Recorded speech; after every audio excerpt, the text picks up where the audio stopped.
Kimsingi Tanzania inazo sikukuu 6 za kidini ambazo tangu ukoloni hadi uhuru serikali imezirasimisha kuwa sikukuu rasmi za kitaifa. Sikukuu hizi ni pamoja na sikukuu ya mwanzo wa mwaka ambayo husherehekewa Januari mosi kila mwaka.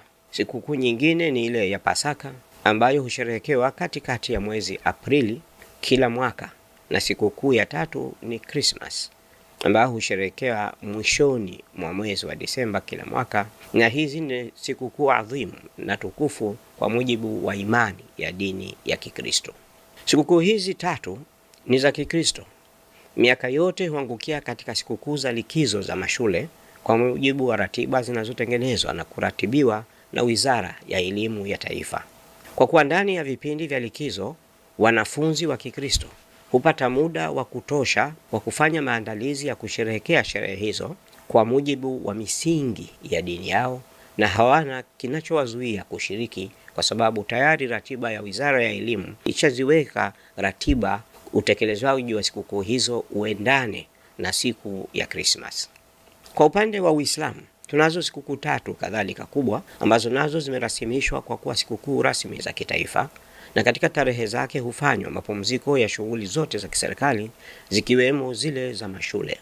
Sikukuu hizo ni pamoja na Eidul Fitr, sikukuu ambayo inafuatia kukamilika kwa mwezi mtukufu wa Ramadhani. Kuna sikukuu ya Eidul Adha ambayo husherehekewa mara tu mahujaji wanapokamilisha shughuli za kuhiji, na sikukuu ya tatu ni ile ya kuzaliwa kwa bwana wetu mtume wetu Muhammad sallallahu alayhi wa alihi wasallam.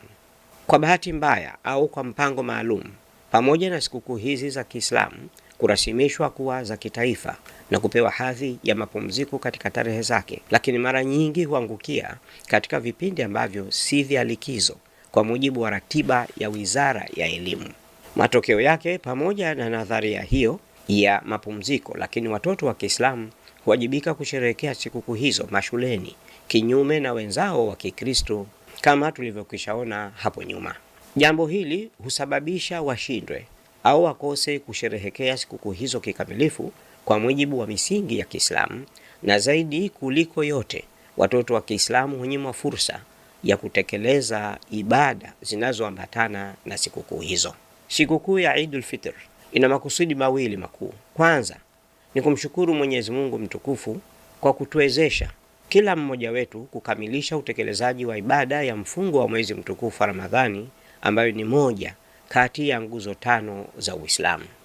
Usherehekeaji wa sikukuu hizo huandamana na ibada ya swala ya Eidul Fitri. Tunapozungumzia sikukuu ya Eidul Fitri, pamoja na kutenda mambo yaletayo furaha katika familia na jamii kwa ujumla kama kula vizuri, kuvaa vizuri, pamoja na kutenda matendo ya huruma na upendo kwa wengine ili kumpendeza Mwenyezi Mungu. Katika Eid hii Fitri iliyopita, hii tulionayo hivi sasa, watoto katika baadhi ya shule walipewa taarifa kwamba watatakiwa waondoke mashuleni tarehe 28 ya mwezi wa 3 na kurudi tarehe 8 ya mwezi wa Aprili. Ghafla ikaja kalenda ya Wizara ya Elimu inayoonyesha kwamba watoto hao hawatakiwi kutoka shuleni tarehe 28. Amri hii au ratiba hii inazuia kabisa watoto wa Kiislamu kushiriki pamoja na wazazi wao kushiriki ibada ya Eid na matukufu mengine yanayotakiwa wao washiriki pamoja na wazazi wao kama matakatifu ya Uislamu, jambo ambalo wizara katika ratiba yake haikuyazingatia na imeyapuuza, ama kwa makusudi ama kwa kutokuelewa.